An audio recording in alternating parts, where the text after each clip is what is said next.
So I never used to eat pork. I remember coming in and my mum had made, I think it was bacon or something. And I came in as a kid and I'm like, what's that smell? It's disgusting. And what is it? That's back home now. This is back home. And my mum said to me, oh yeah, it's bacon. I don't think at that point I'd had bacon. And then I remember then when I went speaking to my mates, I was like, Mum, cooked bacon is, I didn't like the smell. They were like, it's pork. And then they broke it down to me. I was like, yeah, I think I'm done.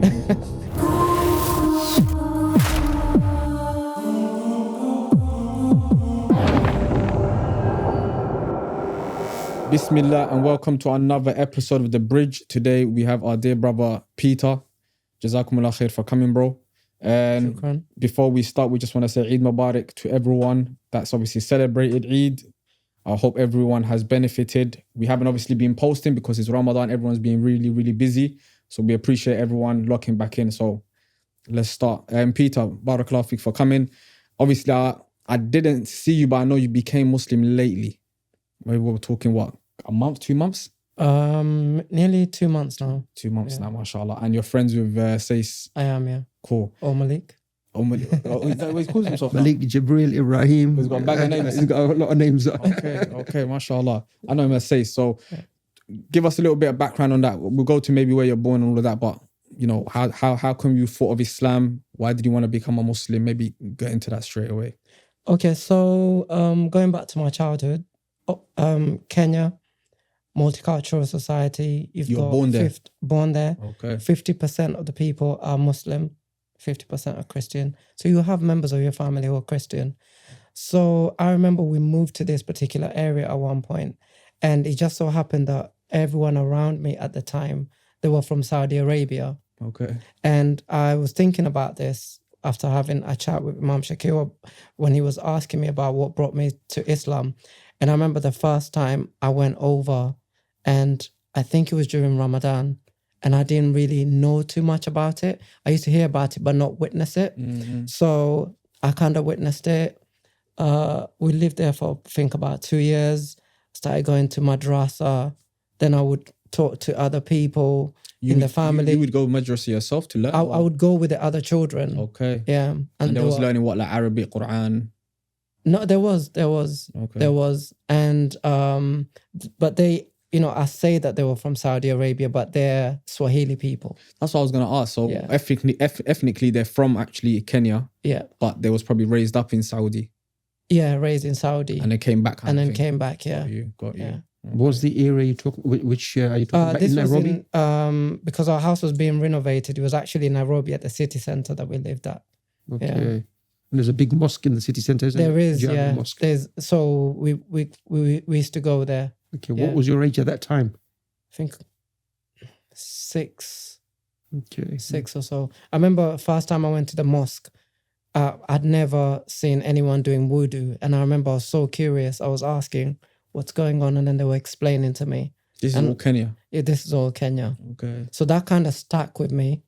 And even growing up as an adult, I always felt that it felt different. It felt like the truth to me. Yeah. You just never stepped into it or took it any further? No, because then we moved over here. Okay. And then, yeah.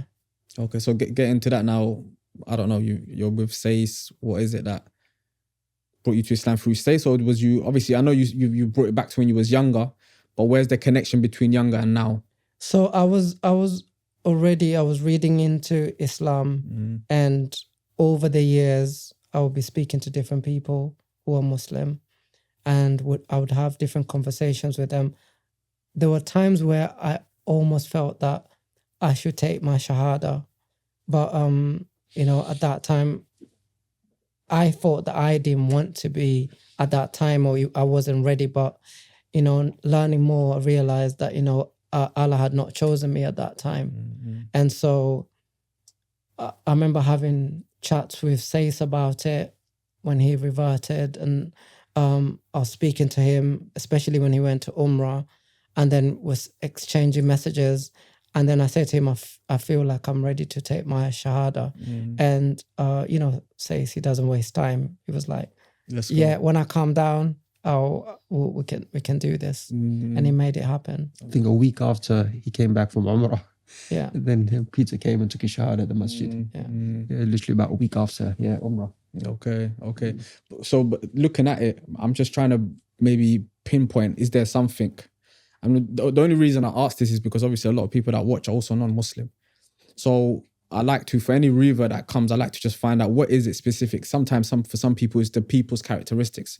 What some triggered it, people, basically. exactly. Some people, it might be verses in the Quran. Some people might be talking about, Jannah, hellfire, paradise. I don't know. But everyone has something that kind of tips them over the other side and says, you know what, I want to be a Muslim now. I think the last few years has been a lot of things that have happened, trauma in the family. And it kind of started, it got me really thinking deeply about religion more than before. Okay. But at that point, even when that happened, even before that happened, it's something that I was thinking about. I can't say it's, thinking specifically about paradise, but I would say the one thing is the modeling of other people. The people that I know who are Muslim, who I identify as Muslims, my interactions with them, the way that they model themselves, they carry themselves, it's always something that you want to aspire to. MashaAllah. Yeah. Even when there's been bad publicity in the media and everything, the people that the people that I recognize as Muslim, they carry themselves really well. And it brought me to that where I thought that's the sort of role model that you kind of want to be and develop. Yeah. Also, I work in a school, so I'm a teacher. Okay. And you always find when students speak to you, they will always ask you, particularly Muslim students, they will say to you, "Oh, sir, what's your religion? Are you Muslim? Are you Christian?" Well, in my interactions with them, there's always an assumption in most people. They always assume that I'm Muslim. Okay. I don't eat pork. There's certain things I don't do. That they associate Islam with. Yes, but that's to do with upbringing. Yeah. Like culturally, I was aligned in that way. Yeah, of course. You never ate pork right from the beginning? Yeah, didn't From eat childhood pork. days? So I never used to eat pork. I remember coming in and my mum had made, I think it was bacon or something. And I came in as a kid and I'm like, what's that smell? It's disgusting. And what is it? That's back home now. This is back home. And my mum said to me, "Oh yeah, it's bacon." I don't think at that point I'd had bacon. And then I remember then when I went speaking to my mates and I was like, "Mum, cooked bacon I didn't like the smell." They were like, "It's pork." And then they broke it down to me. I was like, "Yeah, I think I'm done." Yeah. They're infiltrated from young to Yeah, so I think conversations as a child, when you hear certain things, you've got preconceived ideas about certain things. And I think it's a bit like confirmed bias. The certain things I didn't eat or certain things I didn't do.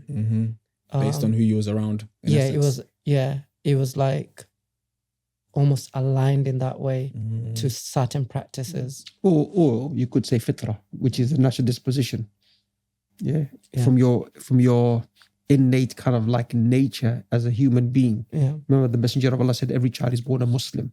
Society changes them. So from the inside, it's like, let's say, smoking, racism, pork, disbelieving in God, in Allah. Yeah. It's already kind of like a negative. Yeah. Kids are not racist because they just see humanity. Yeah. Same with pork, same with alcohol, same with smoke, bad smoke, smell of smoke. It's kind of like innate in individuals. Allah's made us that way. Yeah. That makes a lot of sense. Yeah. So in essence, from what I'm hearing from you, it was like being around Muslims and seeing characteristics you wanted to kind of model in that more than maybe like some people might be giving da'wah and talking about the oneness of God and that the Prophet ﷺ was a prophet and this is the reason why he was a prophet, things like that. I think those ones I think what you asked me was like the final push, like the thing that stood out to me. I think it was modeling more than anything. The sense of community, brotherhood, during Ramadan, the togetherness that you witness, the giving of others. It's not just about yourself. It's about other people. And I think it's a good way to be. Yeah. This is me stereotyping, yeah? Yeah. Stereotyping. So, with the locks. Yeah. You mentioned pork, and I thought of, okay, did he become a Rasta? Yeah. Was there a Rasta kind of like influence in your life? At any stage? Locks, giving that away. Was there anything like that? No, because I've only had locks for, I think, just over 5 years. Okay. So didn't always have locks, or always clean cut. Mm-hmm. But what it was, as I started going back home and being more conscious and learning more about my roots, it just kind of felt like a natural way for me to be culturally. It's more how, it's not a religious affiliation. It's more a consciousness. Cultural consciousness. The people of the past in your area used to have long hair? They did, yeah. Okay. Did the Mau Mau have it? Yeah, so the Mau Mau had it. So the Mau Mau is a group that were once deemed to be not aligned to colonialism. So they were a resistance movement. And what they did is when the British moved to Kenya and they took over, they shaved people's hair, to get you to conform. And as they were losing their land, there was resistance and they saw the cruelty. What happened is they ran off into the mountains to fight. And when they were there, as a sign of rebellion, the way that they could identify them is that they were not cutting their hair. They did the opposite of what? So they did that. So that was a way for them to be identified, that they're part of the resistance. And so even the Mau Mau who still live, like a lot of them are passing now, that are very old, they still have locks. Okay. Yeah. And he's just interesting. So the Mau Mau was a rebellious movement. I think it started in 1952 until the independence of Kenya in 1963, I think. Yeah. Key thing, his tribe is the Kikuyu tribe. Yeah, it's like a major tribe in Kenya. Maybe I'm not sure, but the largest tribe, I think, of Kenya. The largest tribe. And so the Mau Mau predominantly were from that tribe. The first president of Kenya was also from that tribe. So he's from that same tribe. Mashallah. So there's also kind of like that kind of like connection through it. Mashallah. So the most popular name is Kamau, which means Kamau, Kamau. So it means descendant of a Mau Mau. Yeah, so they live by the mountains. So like my dad's name is Kamau, so direct descendant of the Mau Mau. Yeah. Okay. Something with your name, mention something with your historical significance in your name. So with the Mau Mau, when they became rebellious and they were doing all the things that they were doing, they could not always come over to communicate with people to get them to be part of the resistance. So my uncle, so my mom's brother, his name is Peter and my granddad's name's Peter, right? So what it was is that he was very young. He was the youngest Mau Mau, and he used to pass on the messages of what was happening to the women and the children, to the Mau Mau. This is how your family is getting on. This is what's taking place. Because he was very young, the way that the British identified him is they called him Peter Young. And so that's who I'm named after. So my name's Peter Young.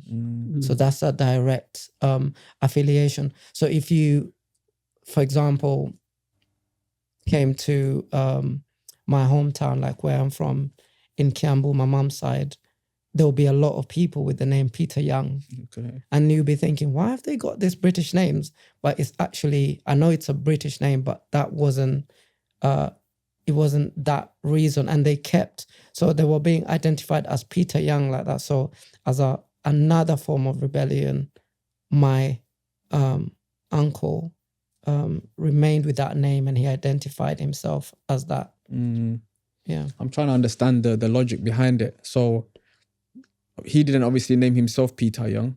They named him Peter. No, he was being identified because Peter Young, so there was two Peters. There was the father and there was the son. And so the son was the younger one. And, So he the was, and he granddad- was also very young. He was about 7 years old. Oh wow. And he was a Mau Mau. And he carried this on. Yeah. So his name is Peter Kihara Young. And I carry all three names. Okay. Yeah. So the granddad, I'm just trying to understand. He also used to what? Give messages, or just that kid used to give it, and so they called him Peter Young. It was the kid that was part of the resistance. Okay. Yeah. And the British named him that. Yeah, and then my granddad was trying to kind of be the peacekeeper, so he would translate what was happening, trying to bring peace Between the two. But my uncle was more part of the resistance, part of the direct resistance. So they'll call him Peter Young. And that resistance carried on even after the Kenyan government took over. He was fiercely against what was happening, that he was again detained. So the British detained him, but he was then detained for maybe another 15, 20 years. Why is that? So now independence, the British have left. Jomo Kenyatta is the president. What was his struggle then? Resistance? It wasn't, so Jomo Kenyatta was the president, but Jomo Kenyatta wasn't the president for very long. He passed on soon after becoming president, and then Arap Moi took over, and he was the longest serving president.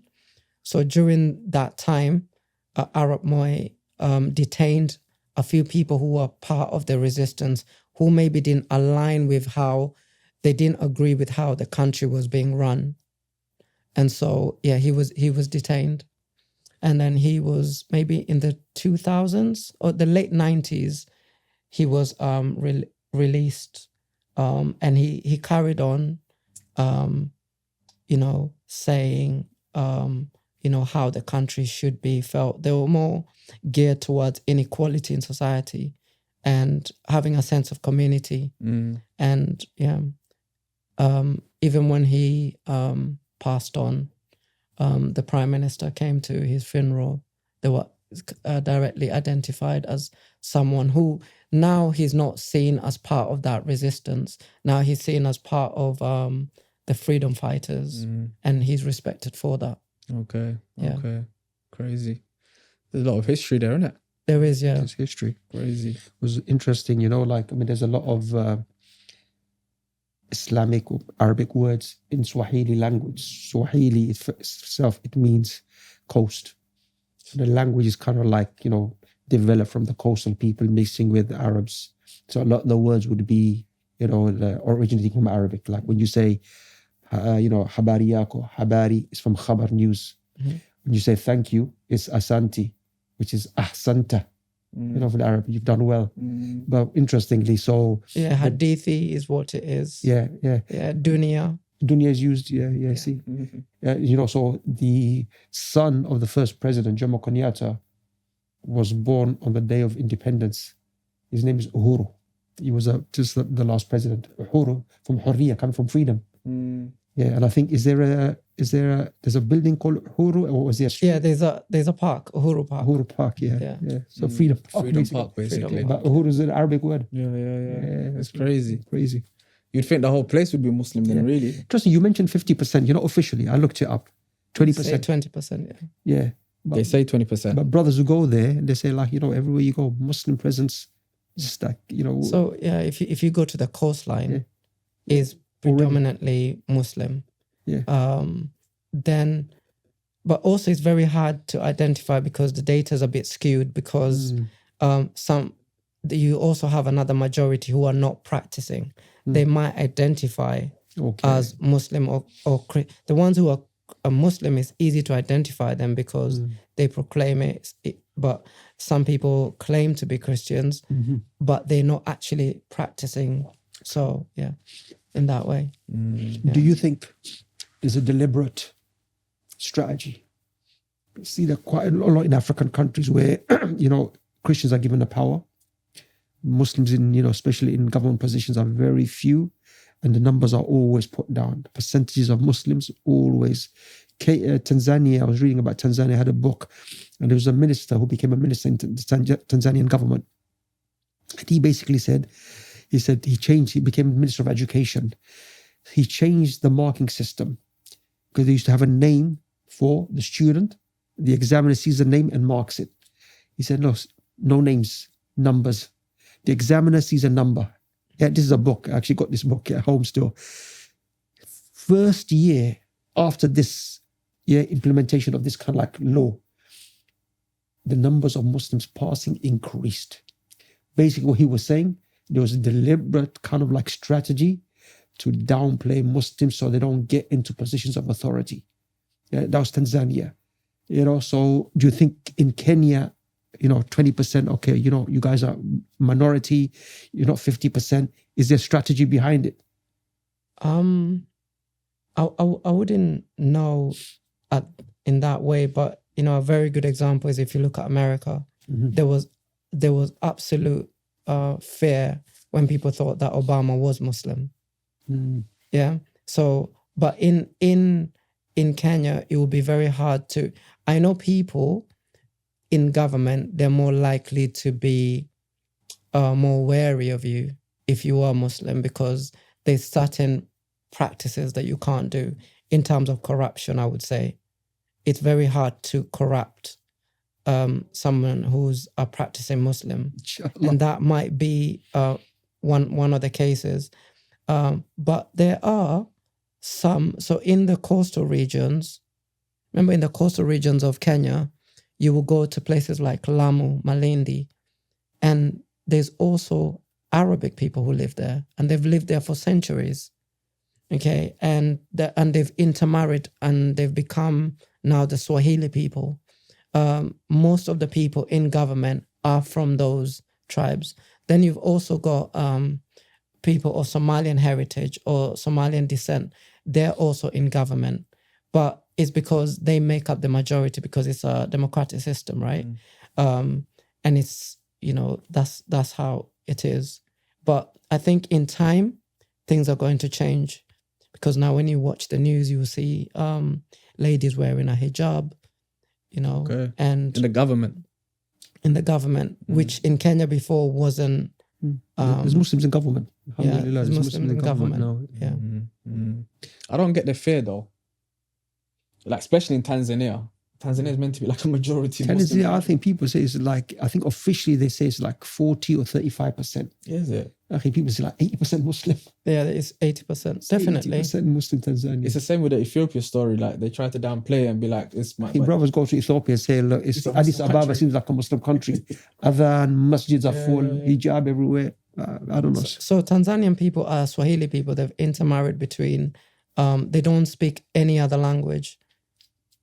They don't speak any other language unless English, but very little English. It's not as much. So they've intermarried between Arabic and Africans, and they've lived like that for over 100 years. So those people are most likely Muslim. When you're in Zanzibar, Tanzania, everyone knows that region being a Muslim region. Yeah. Yes. Just going back a bit. So, Peter, early childhood in, you came here when you were 7 years old? But just over 10, about that. Okay. Yeah. Okay. Alhamdulillah. So 10 years, that probably had a big impact on you, probably helped you in many ways, to kind of like coming to a challenging place like UK and so on. How were your early years there? Were there any difficulties and challenges? And then how was it when you came to the UK as well? So I would describe my childhood as a very good childhood. I would say a normal childhood. I would say that I was very aware as a child that there was a huge gap. Like, maybe that's why I teach economics. There was a huge gap between the rich and the poor. So you would have family members who were extremely affluent, and then you would have others that did not have. So like extremely wealthy, absolute poverty. But when there's a family gathering, you're all together. and as a child you can witness and you can see it. So I was aware of that gap being there. When I came over here, and there was a big sense of community back home. You know, there's something we call I don't know if it's from an Arabic word, harambe. So if there's something that is happening, like someone is sick, even if they're extremely wealthy, everyone contributes money towards helping them. So things like that, you know, you want to go to university in the States or the UK, people will contribute money to make it happen. Your immediate family and friends. So that sense of community was there. When I came over here, it was very different. Grew up in a council estate. What area? Bermondsey. Okay. Bermondsey in those days. Bermondsey in those days. Jamaica Road. Bermondsey in those days was very different. It was me and my brother. What year is this? This is the 90s. I'm showing my age here. Lord have mercy. But yeah, it was the 90s. Yeah, so it was very different. So just to kind of like, to people who might not know, Old Kent Road would divide where the black people were and where the white people were. Okay. So unfortunately for me, I was on this side of the road, which is Bermondsey. But then I went to a school, Wyndham Road, used to be Archbishop Michael Ramsey.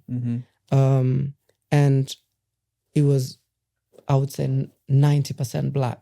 That's how the school was. And then I lived in a area where I think we were the only second black family in Bermondsey. So it was very different.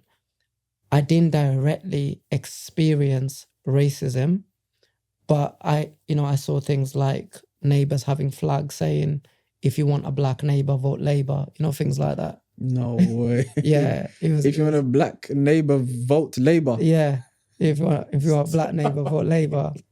But they didn't say anything to me. Yeah. But I knew that I could not go to their house. Of course. You just knew it. No one said anything to me. You don't know what you're going to talk about in dinner, mate. I wasn't 100% sure what it was, but as I grew a bit older, I saw a couple of incidents, and I realized like my friends will come to meet me, come to the house, and then they'll be chased. They'll be chased. They'll be chased. But you live there, no one chases you. Yeah, they'll be pressing the buzzer, telling me to open, so I let them in. And then it was almost like a joke. I would laugh at it, and I'll be like, "Who chased you?" I was like, "Oh yeah, I know who did that." It's like that. Oh, I didn't know. But I will play with these guys like football, but we kind of kept to ourselves. I wouldn't say I was isolated. I was always with my brother, my older brother. We're always together. We're like a year apart, so we're always together all the time. So didn't face racism, but I knew that it was there, and I saw a witness. I witnessed a story. So I'll give you an example. There was a kid who came from Angola, and his name's Eddie. And I remember I was talking to him. I was like, "There's a black guy now living in their state," but he was a bit older than me. So I remember talking to him, and then he was, he's come from Angola and everything. So anyway, got talking. And he joined the group, so we would play with the other kids. We'd be in a cage and playing football. And then what happened was there was an incident where he got into an argument with a girl, and then he slapped the girl. White girl. Yeah. And then I just remember when he did it, he was far away from me. So the way that the estate is like you got this high-rise apartments, and then you've got a cage in the center. And so everyone from the estate can look down and see the cage, right? And there's a park.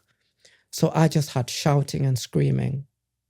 And everyone came from the estate, old, young, and they attacked him.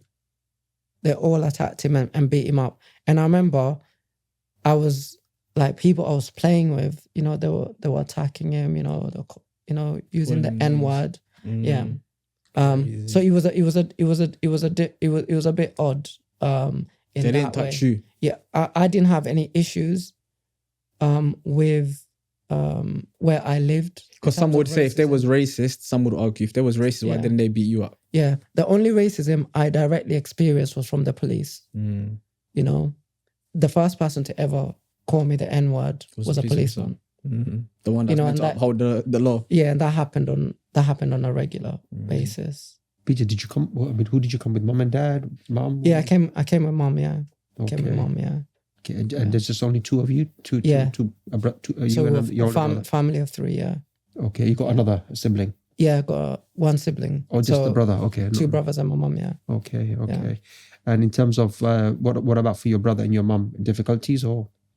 My mom just used to go to work, come back, no issues, you know. But it's I would describe it as a typical kind of life of a single parent in a council estate where your parent is working for hours and then, you know, they leave you. But my mom was like very structured. We had times where everything was very synchronized, even in her absence. This is, you know, she would set the food, we'll eat as a family, we'll go off to school, we'll come back. The food was always ready on the plate. We had to go, we had to eat, we had to do our homework. And then we'd go quickly, socialize. We know 6 o'clock, 7 o'clock, mom's on her way. We'd have to be indoors and you know, just being a family. That's how we were able to stay away from a lot of the things that happened. Both mom and dad was at home? I was with mom. Dad was back home. Okay. Yeah. So mom was doing working and being a mom kind of thing. Just a few questions on that. So one, look, people are generally, you know, human beings are one. Yeah. Sometimes they want to cage us into different kind of like divisions, you could say. But interesting, I just want to ask you in terms of, so when you came, was there any support network from, let's say, the Kenyan community, Kikuyu community possibly, or let's say you've come from Africa, what about the Caribbean community? How did the Caribbean community engage with you? Yeah, just a few kind of like questions. Were there any challenges in that or things generally okay? So when I came over in those times, the type of black people that were around was mostly Jamaicans, and then there was a few Nigerians and a few Ghanaians. So when I came over, I didn't really fit into, I didn't look or sound Nigerian. So a lot of people assumed I was Caribbean in that way. But everyone was very supportive. When you're in an estate, even though there was a lot of social problems, everyone was very, very, very close. You know, you could you could get the support. But when we came over, immediate friends is, I think there was 2 other Kenyan families that were there, and on the estate or in the area? No, in different estates. So one was in Streatham, the other was in Stockwell. Yeah. So on the weekend, they used to come over, or we used to go to them. Yeah. And even when they came to the estate, they didn't have issues. It was a bit different. Yeah, in that way. Probably got like racism is not something that you can rationalize. Why some people are having issues and some people are not. Yeah, but maybe it's because they was seen as being part of the area or something. And but there was So the Kenyan community tends to live in East London. I don't know why. Yeah, there's a lot in East London. In East London, and within the Kenyan community, you've got the different tribes in Kenya. You got the Somalian descent who are Kenyans. You've got the Indian descent who are Kenyan. They're mostly in East London. Yeah. So we were the families that were in South. Okay. But yeah. Okay. So skip past a few years now. You've gone obviously school, secondary school. How's life like that? And then obviously maybe go towards college and life. Secondary school was it was different to Kenya because I think you almost had a choice about whether you learn in the lesson or not. You know. So you connected again to what different to Kenya? Yeah, it was very different Well, to in Kenya, Kenya, where you wanted to learn kind of things. That yeah, it was more a dictatorship. You have to Listen, learn. this you is have to what is I'm going to teach you, and you just need to take the information. Whereas secondary here seems like a choice. It was almost like a choice. The teachers tried, but it was very tough because students have, they're human beings, right? School is an extension of society. You come to school and you've got your issues. Doing algebra is not the most important thing if you haven't got food in the table. So it was very different, but, worked hard because of the grounding at home, the support. Mum used to follow what we were doing in school. We were never, I don't remember as a child ever being told, do your homework. It was just natural to me. I went home, I did my studies, and then, socializing was more in the weekend or a little bit. You kind of socialize with your mates when you're walking to the shop and things like that. But schooling was not the best, if I would say. I think the school had a lot of issues. And then I think they ended up closing the school down, not while I was there. I went to the sixth form in the school. When I was at the sixth form, I remember the head of sixth form pulling me aside and saying to me that I think you can do a lot better than actually this sixth form.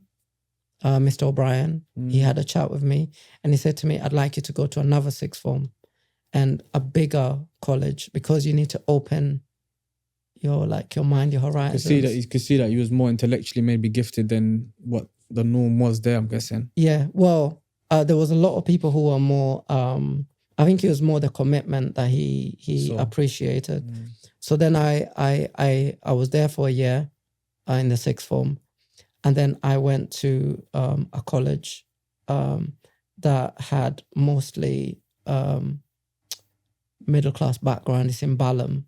At the time, it was for students whose parents, they could afford to pay for private education, but they opted not to because the college was a high-performing college. So that's where I went. So I would travel from Bermondsey, Old Kent Road, into Balham, and it was different. It was just very different for me. A few things with that, Pete. So one, sometimes Allah puts people in your path to support you, guide you, to give you direction, like that teacher, Mr. O'Brien. So that's one thing. The other thing, we always have this discussion in terms of the struggles that kids and youngsters go through when it's a single parent family, more specifically when the dad is not around. The dad brings in certain discipline. But alhamdulillah, praise be to Allah, your mum put a great effort in. Structure, support, and you become what you become. Credit to that. And even in history, Islamic history, there was a lot of scholars, great scholars, and they were orphans. They just had the mum, Imam al-Bukhari, Imam al-Shafi, very, very great, prominent scholars, and they just had their mum. So no, credit to your mum. I was going to say credit to your mum. It doesn't always mean dad is not around, 100%. that things don't work out. Look, sometimes, the mums need to kind of like, Yeah, I think it's definitely an outlier though. It's not like a general. It's not a general thing, but when it does happen and you get the right maybe woman who can do that, I don't think every woman can do that. If I'm being honest with you, it has the capability to be working, structuring it in such a way that everything is functioning while she's away, being on top of you. Like you even said, you didn't even have to tell. She didn't even have to tell you do your homework. But I think it's to do with also, my mom played that role, but it was the grounding from Kenya. I agree. It was very solid. You came at 10, isn't it? It was very hard to deviate from it. And also, sometimes what happens with that age is like, because you've had 10 years in another country, it also creates barriers, which are positive barriers. You don't fully fit in with everything that's going on on the streets. I say that. So that it's a positive. I can't really fit in because 10 years I've had something slightly different. These guys are used to certain things. I'm not fitting in, but that's Allah's way of protecting you. Yeah, it's true. Sorry, you want to say? No, it was similar to what you was going to say. That's what I was saying. Part of that was the fact that you was back home. The fact that you did come at a later stage. The fact that you was also in a place where you had to, in essence, be by yourself. Had you maybe lived in Peckham and certain other areas where there was a lot of black people, it might have been a bit more different because everyone kind of looks the same. Maybe the nuisances that youngsters was getting involved in might have been a bit easier, but because it was more of a white dominated area, you wasn't really friends with those people. You kind of had to be just friends with your own brother, in essence. Yeah. That gang violence or so-called street that we usually hear of when someone is a single parent might have not been, apparent to you. But as you move into your teens and you become more independent, then it's a lot more Apparent. because it becomes more apparent. I saw a lot of things. Did you get involved in any of that? No. You always kind of like I had a group of friends, and I guess if the police saw us, they would call us a gang because we were a group of. But because it was like 6-7 of us, and we were always together, you didn't really fall off. Some people in the group did fall off, and their life didn't go the right way. But and a lot of them were from very good families as well. But you just had, sometimes it's the choices that you make and where they lead you, and you need that guidance and you need that grounding.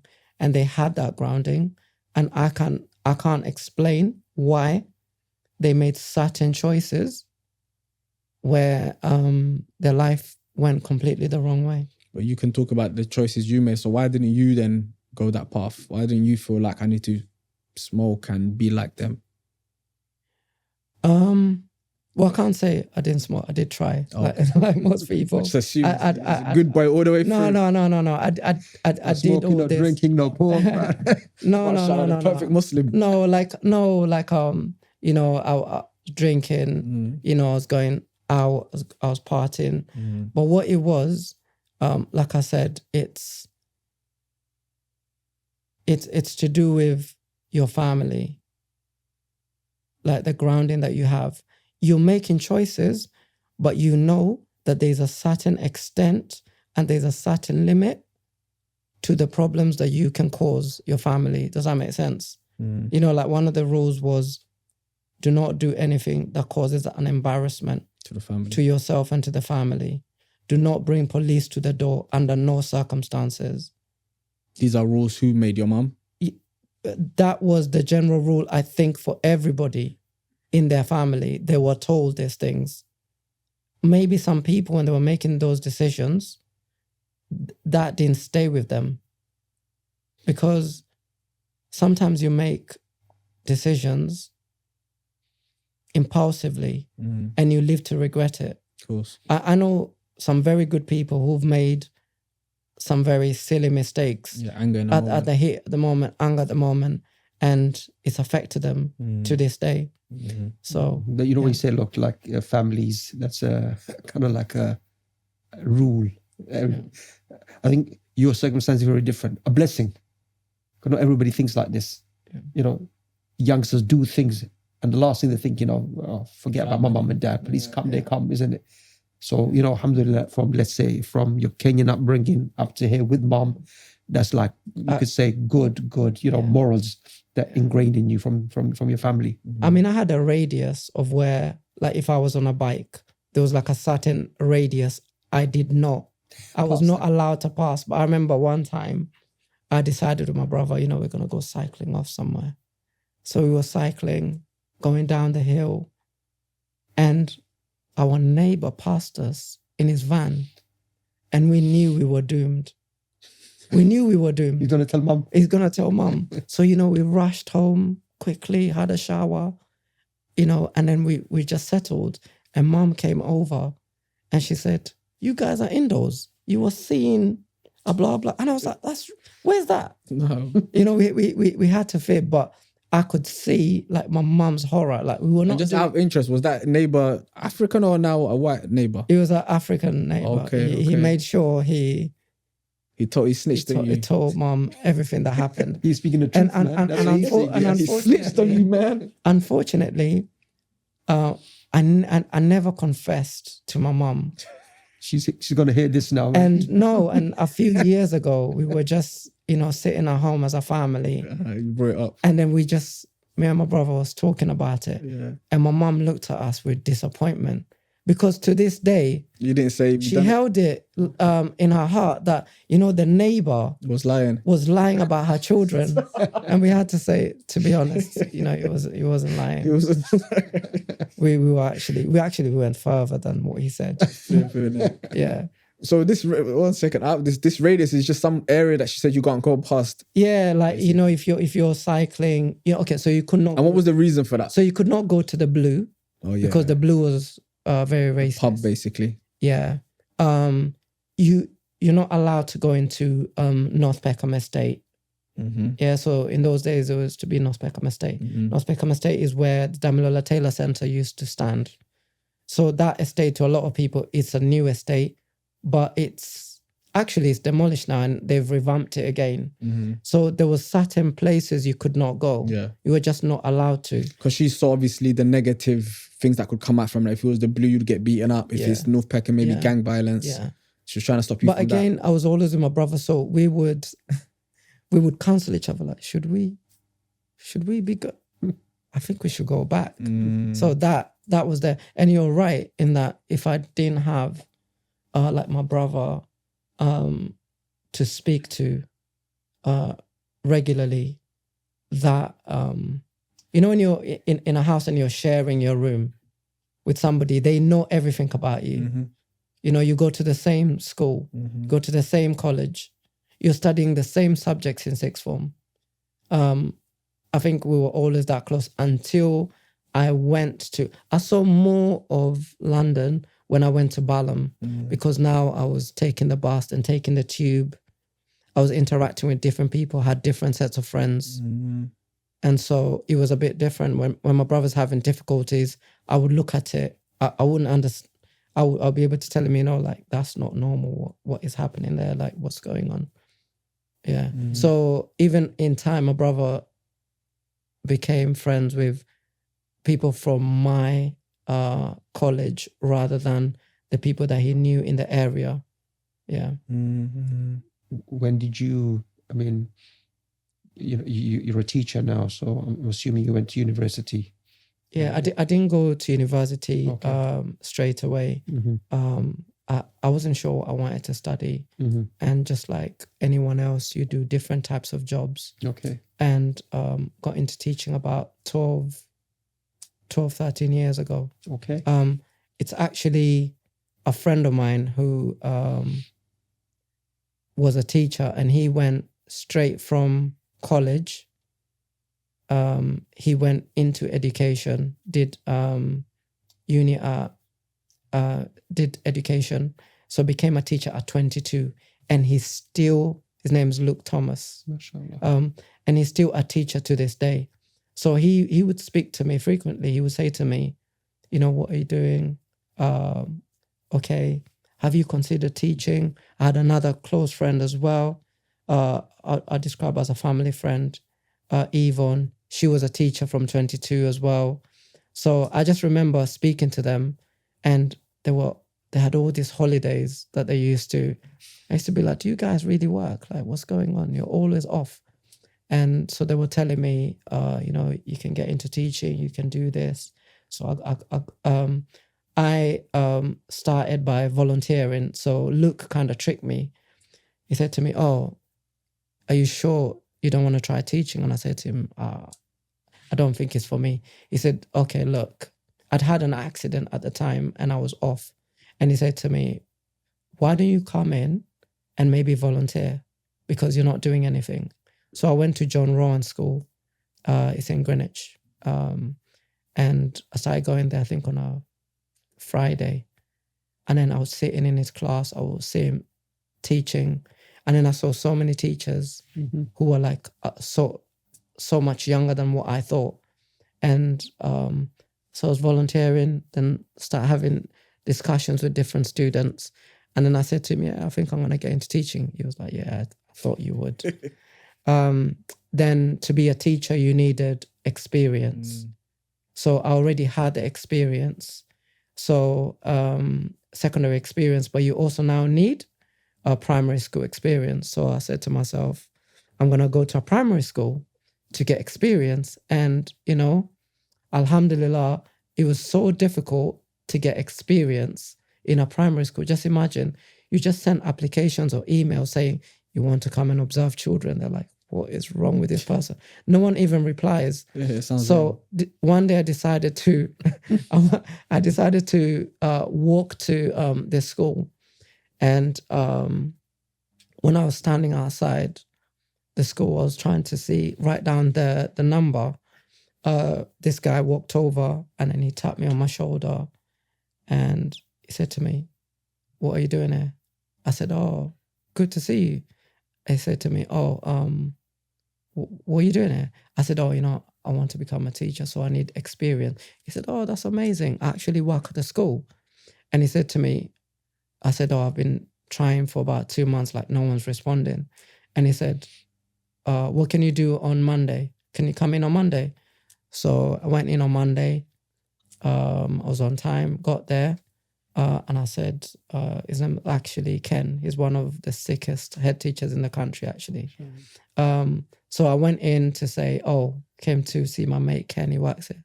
They were like, oh, he's an assistant head teacher, Mr. blah, blah, blah. And I was like, yeah, that's who. So I went in, I volunteered for about 2 weeks, and then I left. And then I kept in touch with these people that were kind of like mentoring me into teaching. And I've been teaching ever since. What do you teach? Economics. That's not secondary school though, is it? It's in secondary school. So Economics. I'm mostly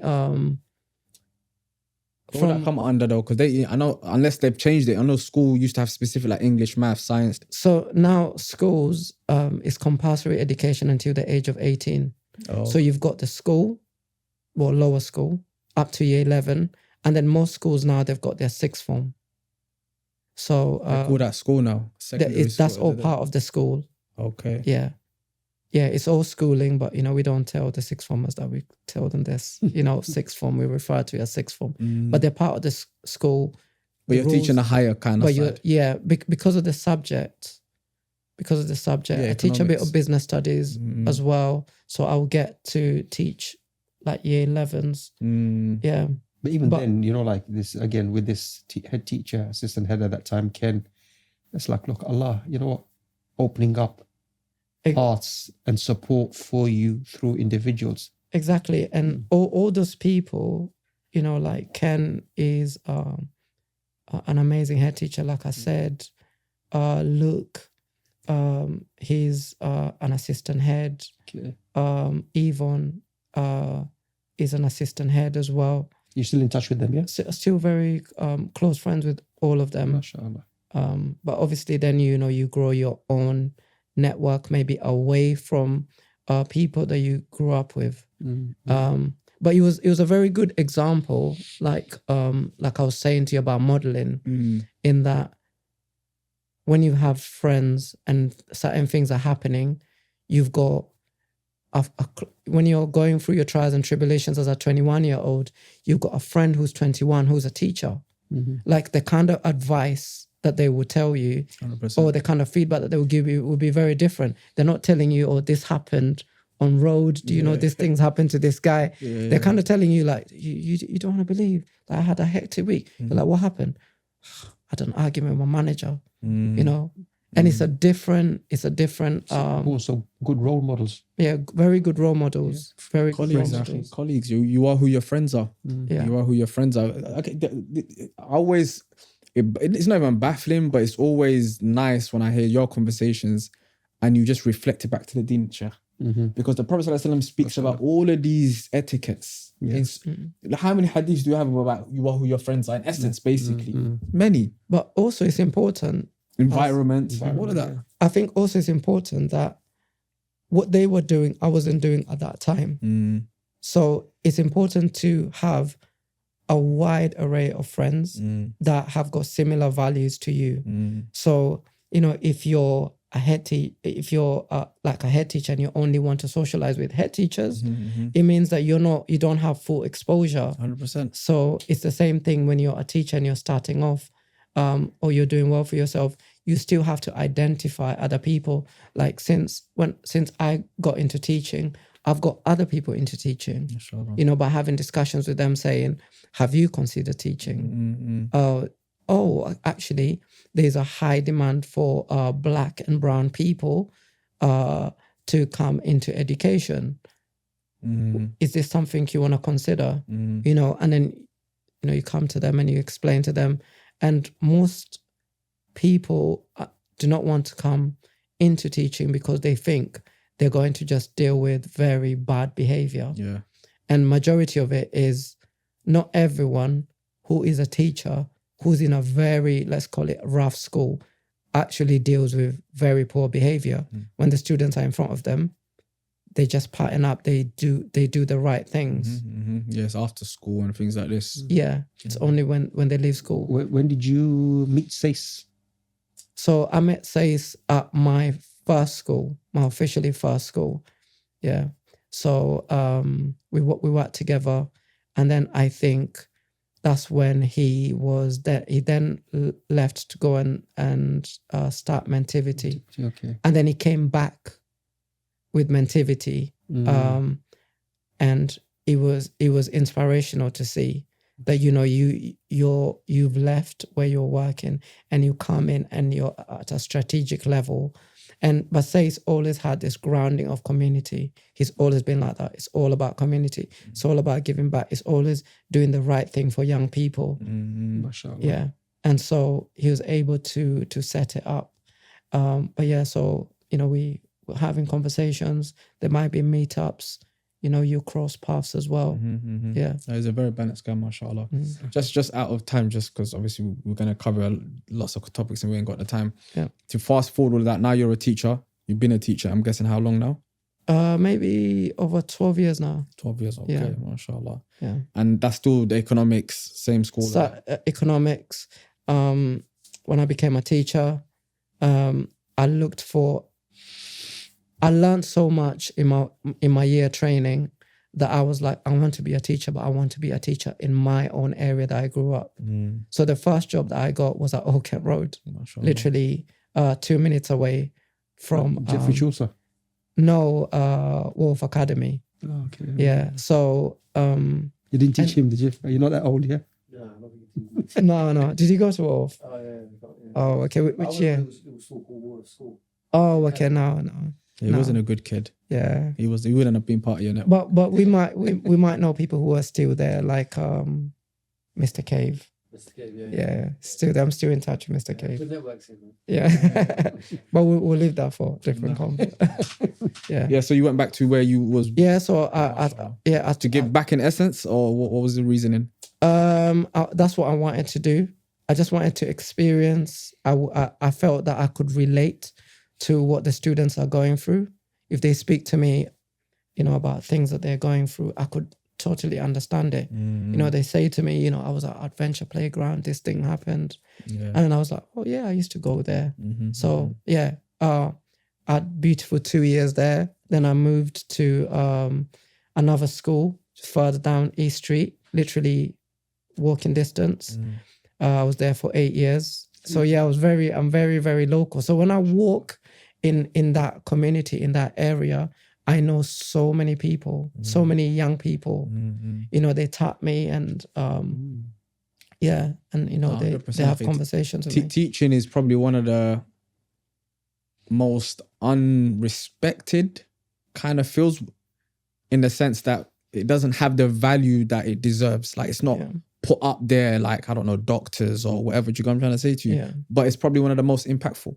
Yeah. If you look at it for what it does for people, you know, we've done that whole thing outside the mosque. I gave a reminder and I mentioned a teacher of mine that I remembered when I was like 9-10 years old. I still remembered her name. Yeah, I mean, to the student, it's teaching is one of those things where you can't show impact immediately. 100%. You can show impact in grades, but a lot of the conversations that you have, you can't show the impact that you're making. When you're having that conversation with a student, and it's a major like safeguarding thing, and you speak to them, you get social workers involved, you get their family involved, you have those conversations.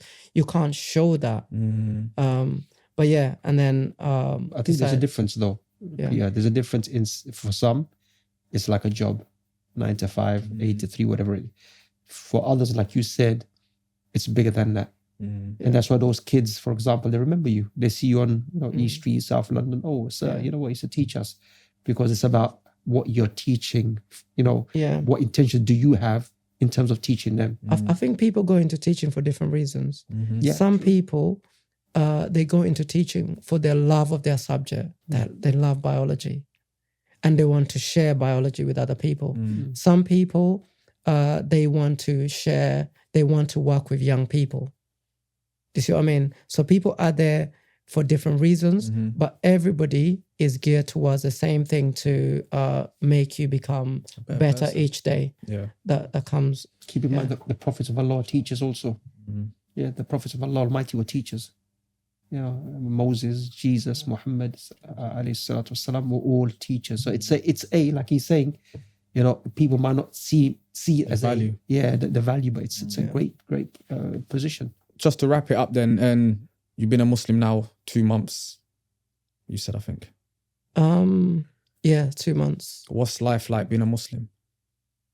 It's been a blessing.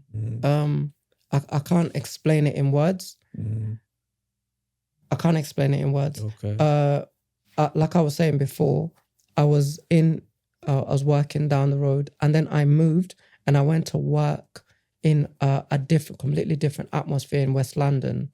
And in that environment that I'm in, there's a strong cohort of students that are Muslim, right? And they are, I would say, the minority. And they constantly speak to me about religion. So before I was talking about different things, but also it's young people, what they model to you as well. That's important. So it's had a huge impact, I think, not just to me, but it's also like to the people around me. Like when the students, I went to, there was a time I went to another mosque because, I was running late. I decided to go to another mosque. And then I saw my former students there. And, they were in tears. They were saying, oh, sir, you actually, you took your shahadah. And, it's emotional. When I was at the Eid in the park the other day, the celebrations, I saw some students when I was there with another teacher that I know that we used to work together. And the students saw me, wearing my thobe, and they were like, oh, sir, 2 sisters and their cousins, I taught all of them. And then they were like, oh, you left, it's so good, you're Muslim, you've taken your shahadah. They took over the blanket, they sat there. Their mom joined, their dad joined. It was a bit of it was a good get together. But it's a blessing, and I have to be very conscious of how I carry myself, how I portray myself. I have to set good examples. So when people look at me, they can say, because people tend to be able to point the finger and say, oh, look, what are they doing? And they're Muslim. So you have to be conscious of that. But also remember, you're also human, and sometimes you make mistakes. And, it's not to make detrimental mistakes, especially when young people are there. You have to be very conscious of that. MashaAllah, man. So it's been a blessing, and it's been. How was your been Ramadan? Great. Ramadan was amazing. Was that the first one you done ever? It was my first, I would say, official Ramadan. So first one. And I was bumped into Ran on my way here. And I was saying, I don't understand. I had so much energy during Ramadan, but now I feel so tired. I don't think maybe food is not good for me or something. I don't know. I don't know what. But it's been amazing, an amazing experience that I want to share with others, but I need to gain more knowledge before I can fully share, because you don't want to give the wrong information 100%. To people. But you can always guide them to someone else who can give them the right message. Oh, mashallah, man. I can listen to you all day about your reversion, akhi. And I said it to Sace as well before he became Muslim. I said, Yaki, you're a Muslim already. Yeah. Like before he was even Muslim, I met Sace before he was Muslim, and we were sitting down eating, and just his character, his persona. I said, you're a Muslim, akhi. He started laughing. I always thought Sace Yeah. was Muslim. Yeah. Honestly, even in my interactions. Just very calm, giving already, kind. What Islam is, people that don't even understand Islam, that's Islam, akhi. It's love, it's care, it's praying to God, one God. We're trying to go to the hereafter. We know this world ain't forever. It's a very simple way of living. There's nothing rocket science about it. If you want to become an imam, you can drive Lamborghinis, like it's that kind of stuff. Yeah. But a lot of people don't understand it and think like it's what they see on TV and what the news portrays. But like you said, when you see certain people, you start to realize how humbling that way of life is. And then you, mashallah, guys like you become a Muslim, you just make Islam look more beautiful to others had you not been in it, akhi. I'm telling you, guys like you now sitting there, I guarantee you a lot of people will see this and say, akhi, that guy is very humble. And that's what we need more people to portray, because like you said, when people practice Islam as they should, that itself, forget about talking about one God, and just that alone brings people to Islam. And then they'll learn about the one God and the Prophet ﷺ and all the other stuff. And also, if people already look up to you for specific reasons and they see you make a specific choice, they can come to you because they want you to guide them and tell them that this is the right path for them. But you have to understand that people are at different times and different journeys. Yeah. But I find that if someone says, for example, I've become a born-again Christian, no one ever says to them, what actually happened? Why did you become? But I think people innately are drawn to Islam, but they maybe find reasons why they shouldn't be. Yeah. Like, I have to pray 5 times. Where am I going to get the time? I I have to do this. I have to fast. Can I be Muslim and not fast? Yeah. They look at the obstacles. But like I always say to many people, just start, akhi, and then the obstacles become very easy. Yeah. Praying becomes easy. You look forward to praying if you actually understand what prayer is for. I mean, I don't know if this is a good example, but I saw a brother who I think is interested in being Muslim, right? Yeah. So when it was Ramadan, his friend said to him, oh, I didn't want you to be left out. Here's a thobe for you. And he's wearing the thobe. And then, oh, you know what? It's he's asking a lot of questions about Ramadan. Why don't you do this? Why don't you do a week or 2 weeks and see how it is? Or why don't you come for iftar? So showing him with actions and, having a conversation with the person, he's saying, the person's actually Hindu. And they're saying to me, I'm getting there. I'm getting there and I'm seeing a lot of great things. MashaAllah. Yeah. MashaAllah. That's it, man. Barakallah feek. Just obviously out of time, we got to kind of cut it short, but we appreciate your presence and what you've... No, thank you for inviting me. I appreciate you've given to us. As a final, we always ask the anyone that comes, what's a final, maybe, parting message that you'd give? To anyone who's maybe thinking about being a revert, I would say, find out, ask as many questions as you can. Some people, visit a mosque, try and read, find out about the 5 pillars, know what the principles are, so that you don't then maybe get into Islam and then you're not sure, and take your time. Take your time to learn as much as you can. That's what I would say. And to anyone who's already Muslim, just think about how you model yourself, how you carry yourself, even during times of anger and frustration. I mean, the other day is very different, I have to say. My pride and joy is actually my car. And the other day, someone hit my car. And I came out the car and I said, and I looked, and the man was wearing a thobe. And I was like, wait, he actually comes to, I'm going to complain about this guy, Imam Shakir after. But yeah, I said to him, oh, don't worry about it. And there was damage in my car, but it's like...